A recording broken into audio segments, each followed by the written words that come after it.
The Nashville Predators were on a 6-game win streak when John Hynes and the Minnesota Wild showed up for a game at Bridgestone Arena, and the final score was 6-1. But friends, this is not a rerun. You're Locked On Predators, your daily podcast on the Nashville Predators. Part of the Locked On Podcast Network, your team every day.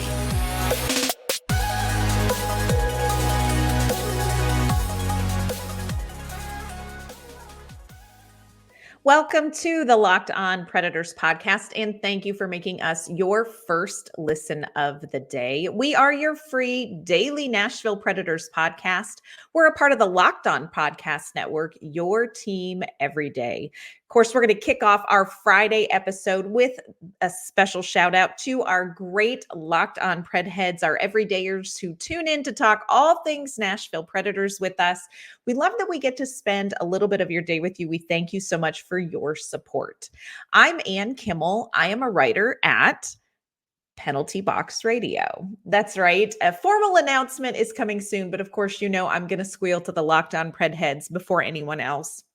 I have loved my time covering the Nashville Predators with the hockey news, and now I am so excited to say I am joining my partner in crime, Nick Morgan, and an incredible team at Penalty Box Radio. So I am still going to be covering the Nashville Predators, going to be there for practices and games and talk to the players and talk with Andrew Brunette and be here at Locked On Predators with you. I'm going to be doing it now for Penalty Box Radio. So just letting y'all know before everyone else does.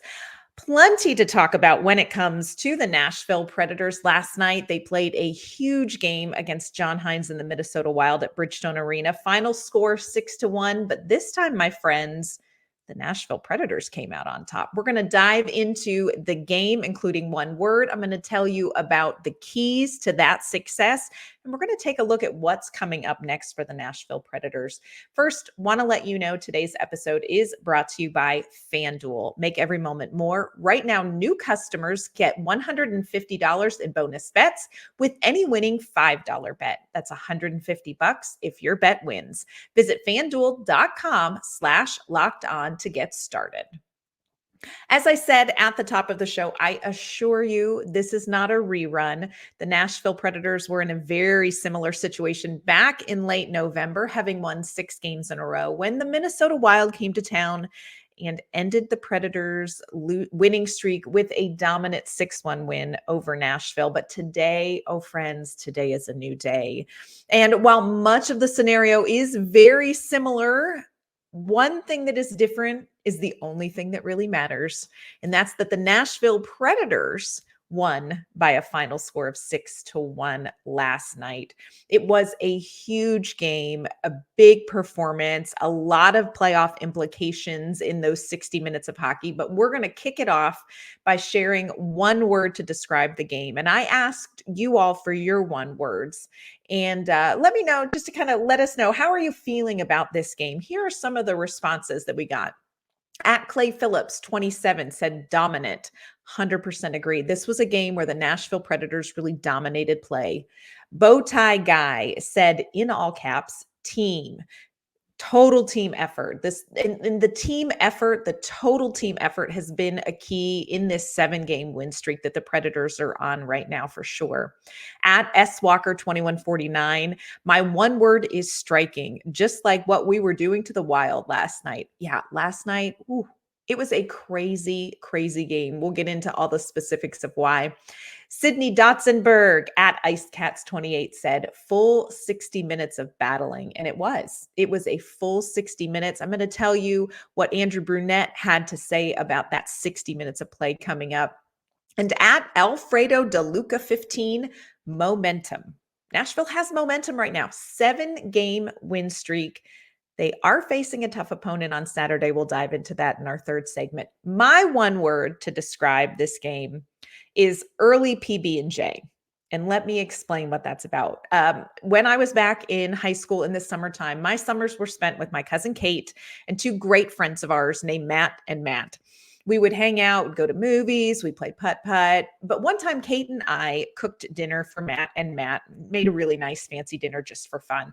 So Matt and Matt said that they were going to return the favor. But before Kate and I went, full disclosure, we made and ate a peanut butter and jelly sandwich because we didn't know for sure. Like, could these guys actually cook? We didn't want to be hungry the rest of the night. So we just snuck an early peanut butter and jelly sandwich before we went over. When we got there, Matt and Matt had loaded a picnic table into the back of a pickup truck. We drove to this giant hayfield. They served us Kentucky Fried Chicken, these homemade side dishes, and a dessert that their grandmother helped them cook. And while we had prepared for disappointment by cheating with an early PB&J, what we really got was this fantastic meal. Watching the sunset, we were listening to Elvis Presley music, we were jumping hay bales for fun, and it turned out that we had really underestimated what Matt and Matt were capable of. Last night, I'm confessing right now, I ate an early PB&J sandwich. I was a little bit prepared for the worst, despite the fact that Nashville has done so many key things well in this 7-game win streak. But going into that 7th game, I really was kind of prepared for the worst. We've seen the Minnesota Wild undress the Nashville Predators at Bridgestone Arena, and I was nervous. So I snuck an early PB&J, and friends, I ended up having a marvelous dinner. So if you missed the game, real quick, 30-second recap of what went down at Bridgestone Arena. Minnesota got on the board first, midway through the first period, as noted Nashville Predators killer Connor Dewar scored to give Minnesota the lead. That was the first time that Nashville has given up the first goal in this 6-game win streak. But less than a minute later, Roman Josi had this amazing spinning pass from the circle to put the puck on net. Yakov Trenin cleaned it up to tie the game. And then 8 seconds later, Cole Smith got a turnover in the offensive zone, and he absolutely bullied and battled and willed his way to a goal through 2 defenders and past Gustafsson to make it a 2-1 game after 1. That was tied, I believe, for the 3rd fastest 2 goals in Nashville Predators history. 8 seconds. Then we went into the second period, and the second period, my friends, was chippy AF. That was the most mad I've ever seen Ryan O'Reilly in a game. We had fights from Michael McCarron, Jeremy Lauzon. There was so much activity after every whistle. I mean, this game was outrageous.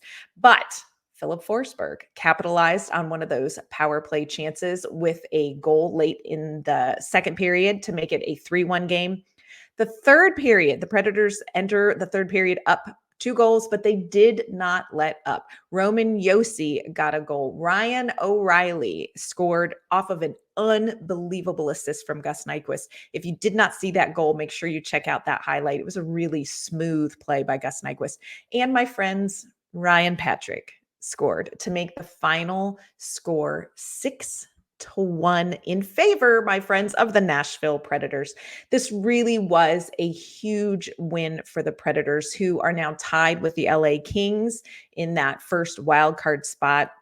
They are 7 points ahead of Calgary, St. Louis, and Seattle, although those teams each have 2 games in hand over Nashville. This win left Minnesota 8 points behind in the wild card race. So it was a huge swing for the Nashville Predators to get this win at home against the Minnesota Wild. There were 3 things that I think really sealed the deal for the Nashville Predators in this win. Coming up, we're going to talk about the 2 players and the moment that mattered the most in this win. But before we do that, I want to let you know today's episode is brought to you by our great friends at FanDuel. Get buckets with your first bet on FanDuel, America's #1 sportsbook, because right now new customers get $150 in bonus bets with any winning $5 bet. That's $150 if your bet wins. You can bet on all your favorite NBA players and teams with quick bets, live same-game parlays. They have exclusive props at FanDuel and so much more. So just visit FanDuel.com/lockedon and shoot your shot. FanDuel, the official sportsbook partner of the NBA. So, still plenty of important hockey left to play, including a huge game coming up this weekend. We're going to talk about that game in just a little bit. But let's talk about what is actually going very well for the Nashville Predators over their 7-game win streak. And I think the first thing we need to talk about is Juuse Saros. Juuse, not today, Satan Saros, as I like to call him. Juuse Saros has gone 5-0 in this 7-game win streak. Do want to give a shout out to Kevin Lankinen holding his own in his starts. Saros goals against average in this win streak over these 5 games he's played 1.4. He has a .953 save percentage. His goals saved above expected, 6 goals saved above expected. Saros right now has the second best save percentage of any goaltender in the last 5-game stretch. He is only behind Igor Shesterkin, and Igor Shesterkin has a .954. Saros has a .953. Looking back, can we all say we remember how Juuse Saros carried a team that was basically the Milwaukee Admirals and a couple veterans last April? That is the Saros that we are seeing right now. Last night, Saros faced 34 shots, made 33 saves. It was very different for Saros than the Ottawa game where he faced no shots in the third period. Minnesota really kind of tried to pour on the offense in the third period. They had 17 shots on goal in the third period. So Saros had to really be dialed in and make big saves for 60 minutes. And the thing is, when Juuse Saros plays very well, we know what the Nashville Predators have in him. This is a game-stealing goaltender. This is a season-changing goaltender. It's not always looked like that this season, but that's who he is. But I do think we also need to give credit to the defense that played in front of him, especially last night against Minnesota. Really neat website if you've never checked it out for hockey stats. It's called naturalstattrick.com. And I love looking at that. They break down the game and the statistics in a number of different ways. One of the things I love to look at Natural Stat Trick is the heat map. And what that does is it shows you in color in a picture form, because I'm here for the pictures. It kind of shows you where the highest volume of shots come from for a team. So for Minnesota, for example, at Natural Stat Trick, the more shots in a certain area that they have on the ice, the darker blue that spot will be on the heat map.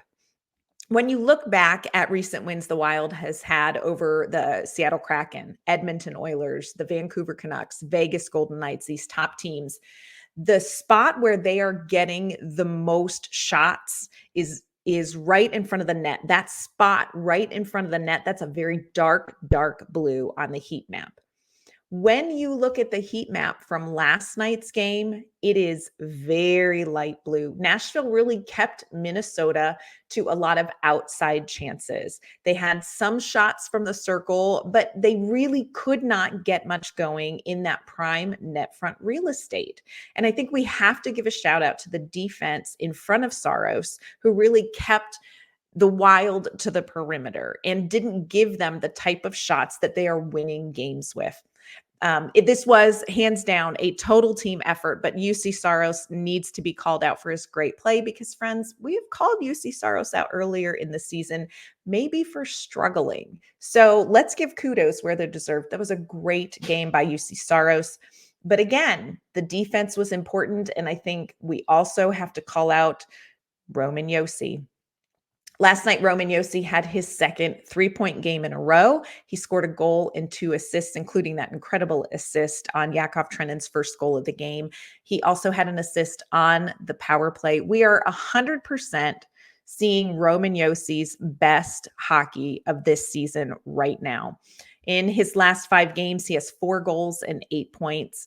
And look, just full transparency, there were points earlier in the season where we were a little bit worried about Roman Josi. He just was not as involved in the offense as we're used to seeing him being.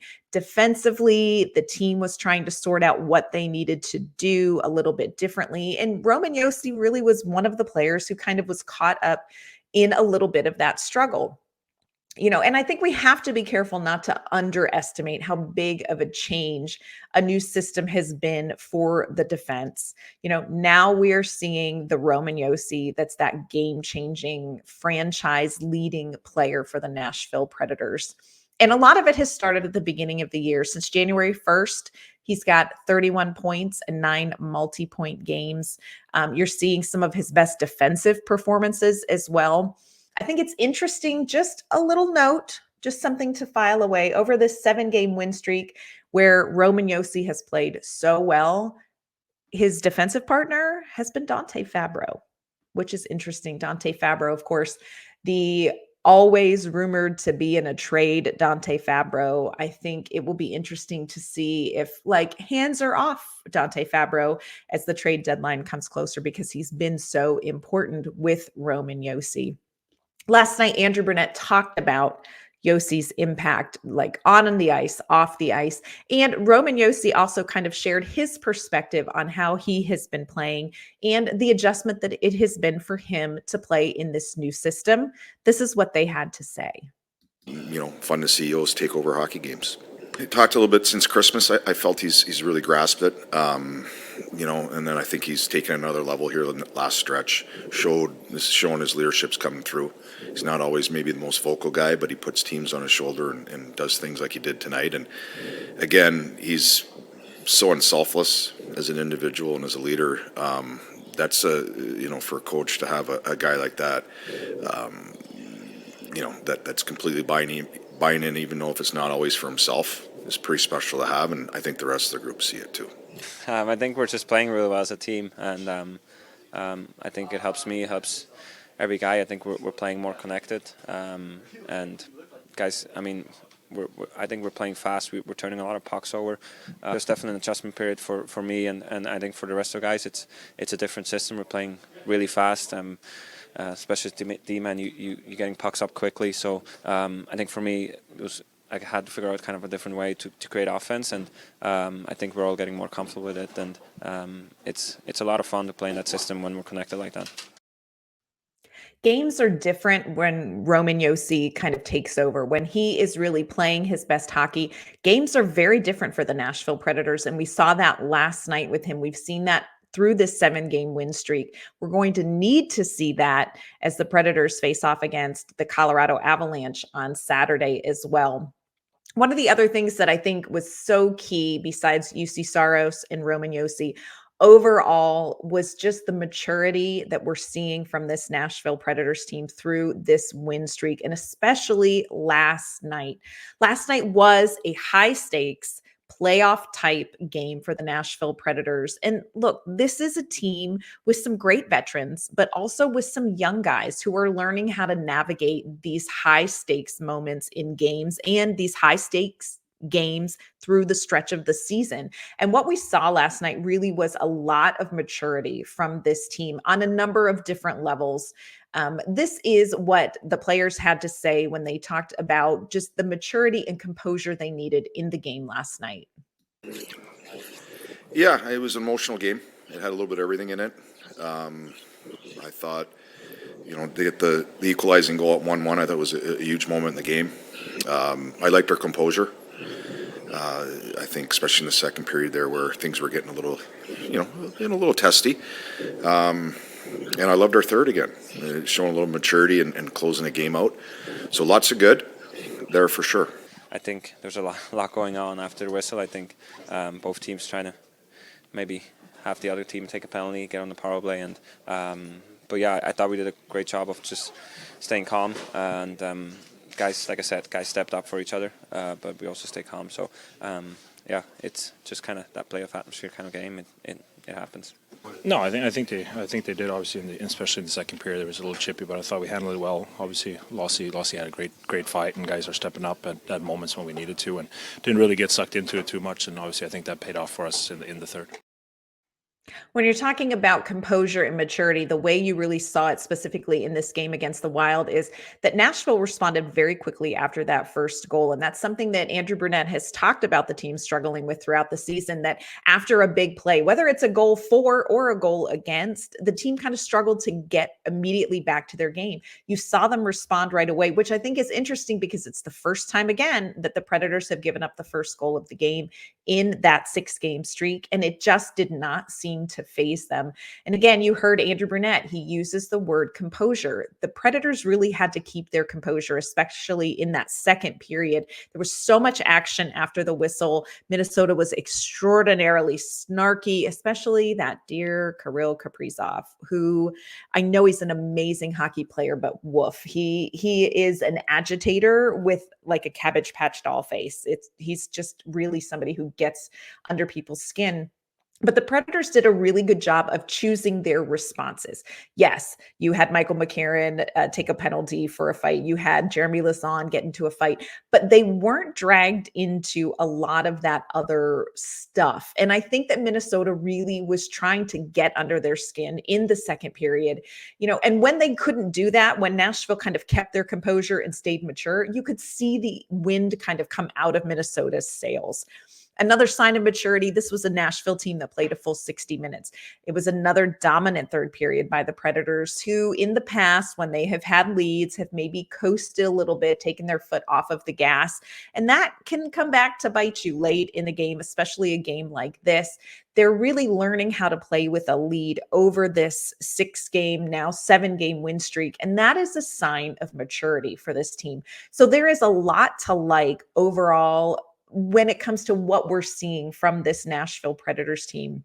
One more takeaway from this game that we need to talk about. We're going to do that in just a minute. Plus, we're going to talk about a big Central Division game on the schedule for Saturday night. The Predators welcome the Colorado Avalanche to Bridgestone Arena. We're going to talk about what Nashville has got to do to get another win in a hard game. First, though, want to let you know today's episode is brought to you by our great friends at Game Time. You should not have to worry when you buy tickets to your next big event. Game Time is the fast and easy way to buy tickets for all the sports, music, comedy, and theater events near you. They have killer last-minute deals. They show all-in prices. They show you views from your seat, and they have a best price guarantee. Game Time takes the guesswork out of buying tickets. There are plenty of sports games kicking off here in Nashville. Of course, Nashville Predators back in action on Saturday, and Game Time has your tickets. Whether you're looking for basketball, baseball, soccer, Game Time is the fastest and easiest way to get the best price for your next sporting event. And Game Time has deals right up until the start of the event, so you can add a fun little last-minute activity to your evening. You can also find flash deals and sponsored deals. And the Game Time guarantee means you're going to always get the best price. If you find a ticket in the same section or row for less, Game Time will credit you 110% of the difference. So take the guesswork out of buying tickets with Game Time. Download the Game Time app, create an account, and use code LOCKEDON for $20 off your first purchase. Terms apply. Again, create an account and redeem code LOCKEDON for $20 off. Download Game Time today. Last-minute tickets, lowest prices guaranteed. Nashville got a huge win over Central Division rival Minnesota Wild last night. And I do want to highlight one more thing about the team's performance. And friends, this is not news. It's something we've talked about a lot recently, but it bears repeating. Scoring up and down this lineup. There was not one line that did not contribute offensively last night. Of course, you got depth scoring from Yakov Trenin. You got Cole Smith. You had a power play goal from Filip Forsberg. And special teams is so important down this stretch. You also got top games out of your top line guys. Ryan O'Reilly had a goal. Gus Nyquist had 2 assists. That one on the O'Reilly goal was chef's kiss, my friends. Filip Forsberg was out there creating turnovers and harassing the Wild and getting that puck.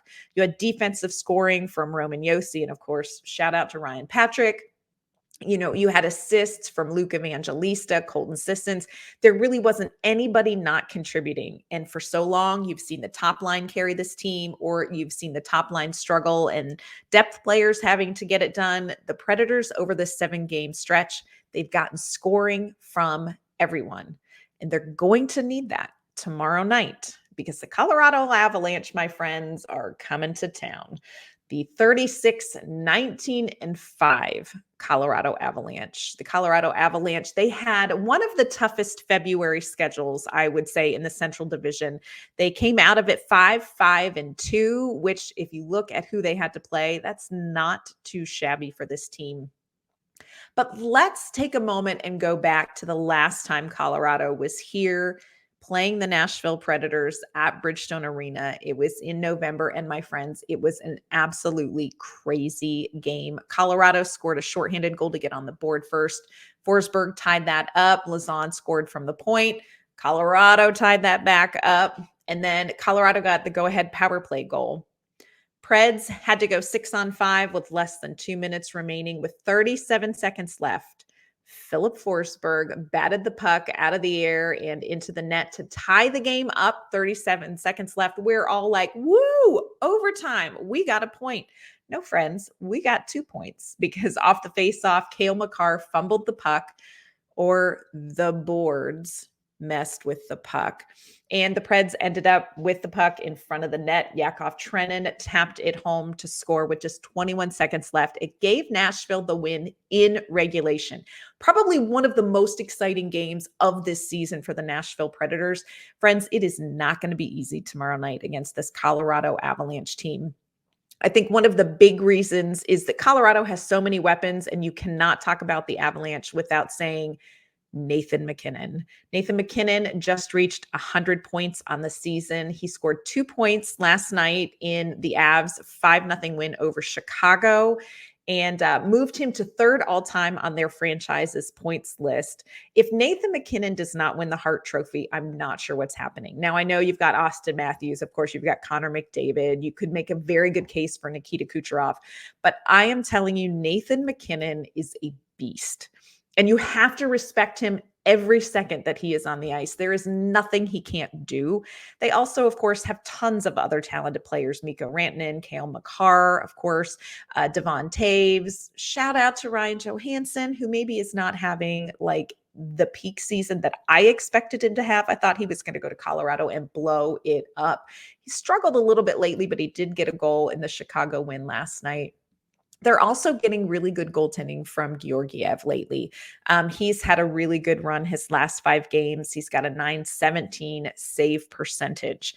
So when it comes to facing this Colorado team, when it comes to the Predators getting 8 wins in a row, this is going to be a tough one. So what does Nashville have to do in this? Well, the first thing they have to do is they've got to stay out of the box. And you've got to be good on special teams. Special teams, there's a big difference between Colorado's special teams and Nashville's, and it's not in Nashville's favor. Colorado's a top 10 power play unit. They have 23.7%. Nashville below 20% on the power play. Colorado's penalty kill is not going to do Nashville any favors if Nashville gets a power play chance. 81% on the penalty kill. Nashville just at 75.7%, although they've improved lately. In that first game in November, tons of penalties in the first and second periods, which really interrupted the flow of the game. Right now, Nashville is playing so well 5-on-5. Those lines are generating a ton of offense. They are forechecking well. They are playing well defensively. So Nashville is going to want to keep this game at 5-on-5 because that's where they are playing so well. So stay out of the penalty box. And if you get a power play, Nashville absolutely has to convert. It's just not going to be easy. Another key to this game is something we just talked about. Nashville's got to get that depth scoring. In the last win, Yakov Trenin and Jeremy Lazon jumped in and scored along with Philip Forsberg. You absolutely have to have your top line playing their best because Colorado's top line is going to come in and play really well. But again, you've got to carry that depth scoring and that solid play all the way down the lineup. That's what we've seen over this 7-game win streak. They must continue it tomorrow night. I would love to see Cody Glass or Luke Evangelista or Tommy Novak get a goal tomorrow night. I think that would be great, but they're still generating offense. They're, racking up some assists, but let's see if we can get them on the board as well as keeping that top line going. And finally, we talked about it. We're going to need that great goaltending. We're going to need that not today Satan Saros. I'm assuming Saros will get the start, although I know Kevin Lankinen would love to get this start, but I do think probably Saros will. We'll kind of keep you posted on that. It's going to be interesting to see what the Predators can do on Saturday. I think this is going to be one of their biggest challenges of the season so far. And this is a huge game for the Predators if they want to continue to rack up points and make a run for the playoffs. Looking ahead, Nashville has an opportunity to make some progress in March. They have some games against some teams where they should win. We know how those sometimes go, but they can make progress. They're going to need to get wins over big teams like Colorado, though, if they want to keep going. Next week, they're going to face Montreal and Buffalo, and then they're going to travel to Columbus for a game on Saturday. And then Sunday, it's a back-to-back. They're going to face Minnesota again. So they can rack up some points, but they have to continue to play at top level. They can't play down to their opponents, and they're going to need to get wins in March over some top teams like Winnipeg, Seattle, Florida, Vegas. And they're going to start the month against the Colorado Avalanche. They're also going to finish the month against the Colorado Avalanche. So tomorrow's game can really set a tone for the month of March for this Predators team. And this is a month where if they can keep this type of play going, if they can continue to respect the process, the results, I think, can take care of themselves. That's what they're going to need to do. And of course, when it comes down to what's happening with the Nashville Predators, we're going to cover all of the action in March and through the end of the season. So be sure that you stay tuned right here at Locked On Predators. Next week, Nick is going to be back. We are going to be sitting on the edge of our seats, just like you are, ready to cover whatever Barry Trotz does or doesn't do ahead of Friday's trade deadline. It could be a really crazy week in Nashville, my friends. So make sure that you are following the podcast on social media at LO_Predators. Of course, you can check us out anywhere you get your favorite podcasts, and we are on YouTube as well. So be sure to be following along with us. That's going to do it for today's episode. Another week of Predators hockey in the books. I want to thank you for making us your first listen of the day. We're going to be back here on Monday talking about everything Nashville Predators. Until then, have a great weekend.